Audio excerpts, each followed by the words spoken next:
Hi, people. Good morning. And yeah, it's morning from here. I'm recording this video in the morning, Central Time, and I am so excited to be having this conversation with you guys this morning.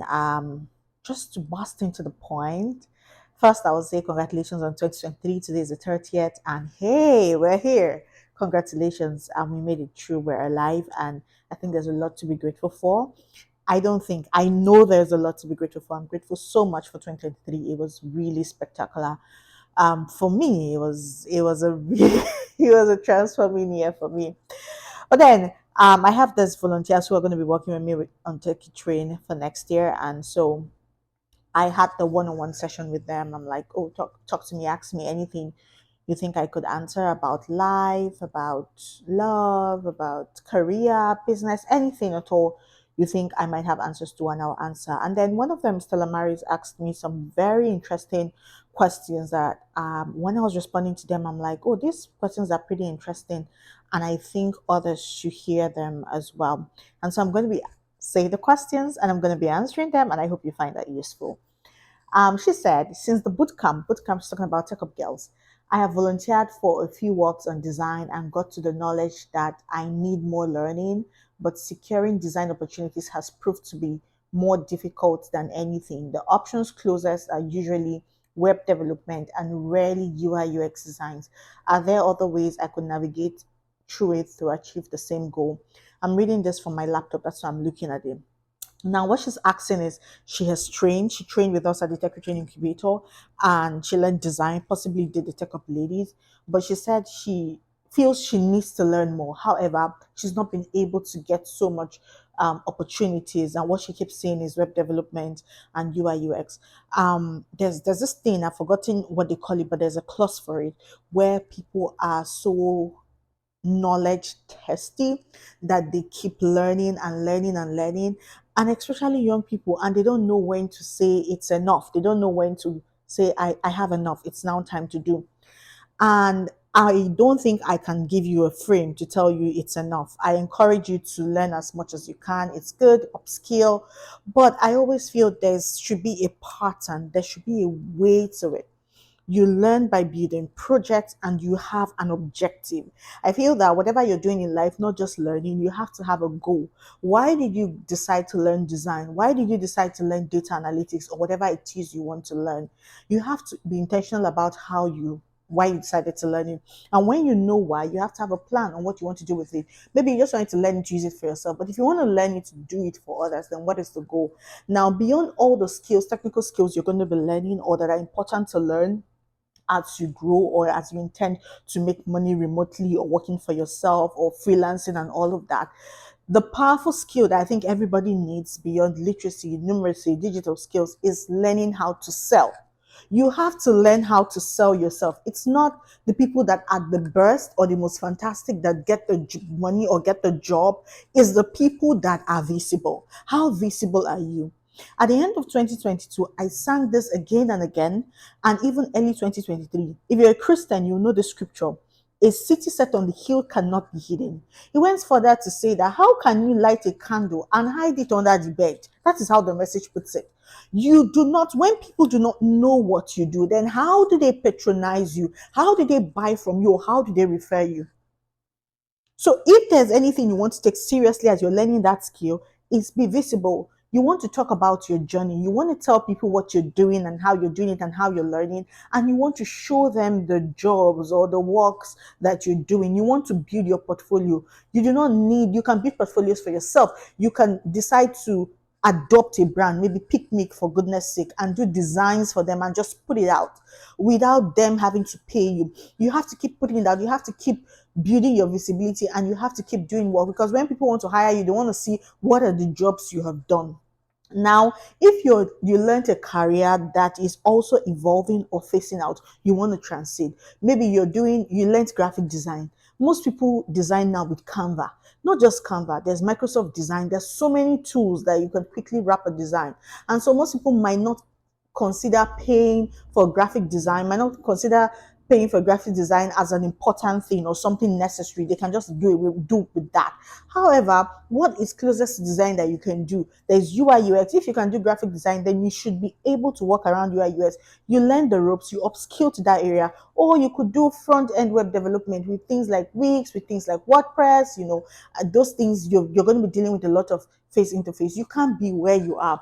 So you to achieve your goal, to get opportunities, you need to be visible. I'm trying to make this video not as long as that because she has like 6 questions.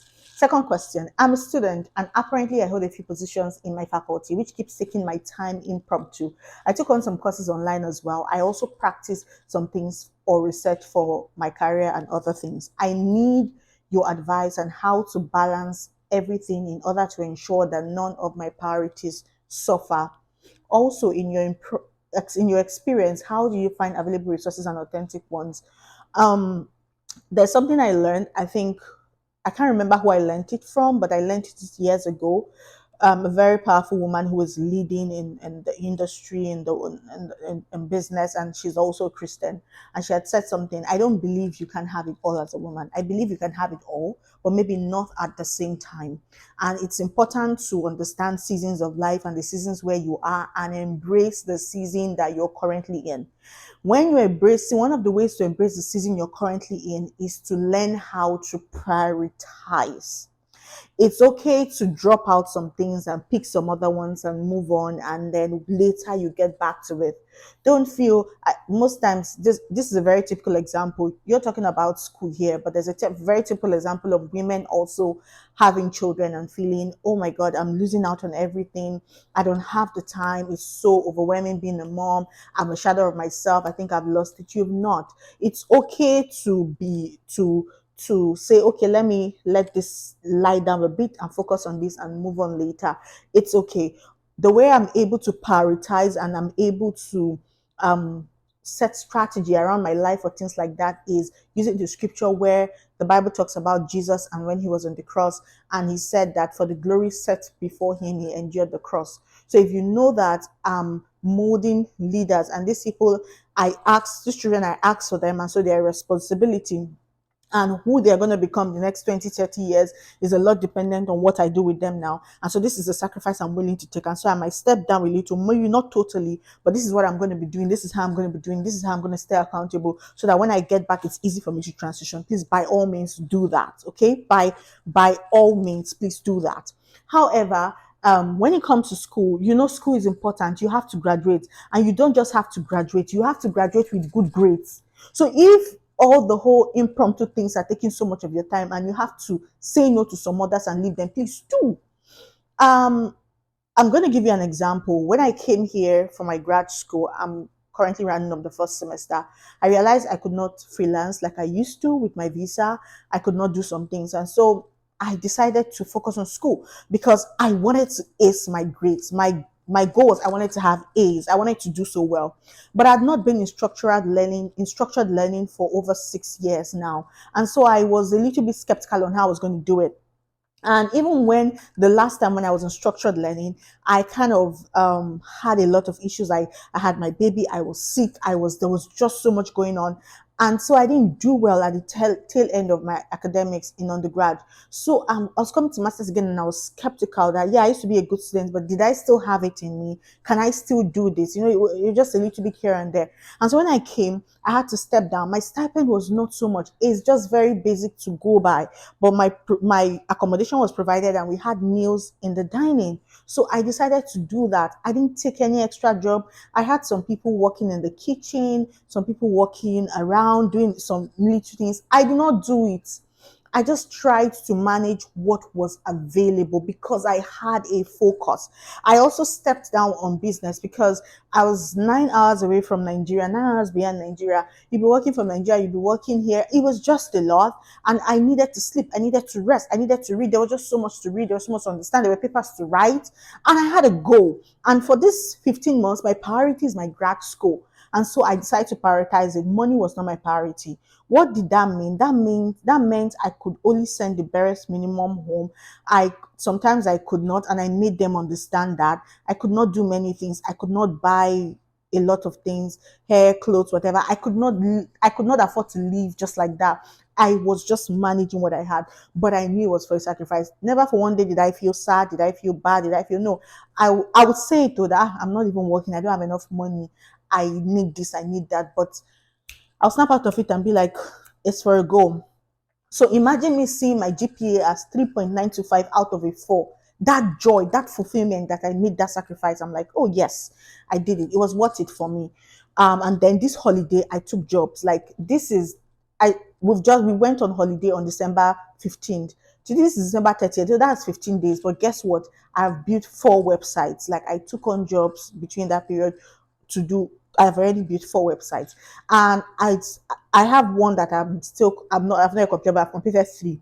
But I'm so focused on completing it before I resume. I'm resuming in less than 2 weeks. That's a week plus. But I'm so focused, and I keep telling them once I resume, I'm not going to attend to this. So make sure you review, make sure you check, make sure like because I know what I'm focused on, and so I'm going back, and I'm not so focused on. Hey, I want to get the job. I want to get all the money there yet. Because I know what I'm focused on. So you need to be able to prioritize. You need to know what you want to do and know when to step back in some things for a time. And then positions, it's good to hold positions, but you have to ask yourself, what will these positions give me? And so even as much as you're holding positions, you have to be strategic.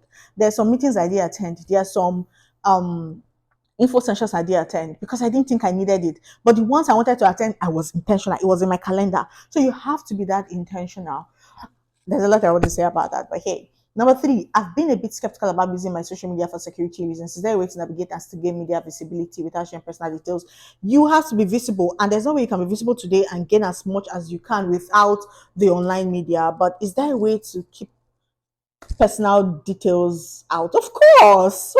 You can just share about your work and the lessons about your work. Just humanize it. Don't make it abstract because it's social media, so it's for social. So you have to be social to get the response that you want. Okay. But then yeah, you can keep out your family or where you live. Very, very possible. You don't even have to show your face if you don't want to. But if you do, it builds more trust and credibility for you.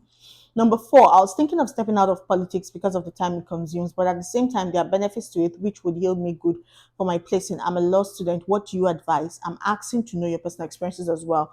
Well, I've answered this when I answered number 2. You just need to prioritize and know if you think it's important to you, how important is it to you?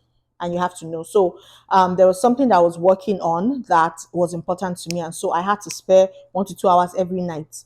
Even I sleep early and I wake up very early. Like I sleep early and I wake up very early, but I had to stretch and stay up awake to do them because it was important to me. So if you feel politics will require a little extra time from you, but you think it's worth it, you might want to do it. But if not, you have to ask yourself and wait. I can't answer that question for you. I used to be in school politics, but I had to step down or step back when I was trying to get pregnant and have my son. Do I regret it? I don't think I regret anything in my life. So I don't know.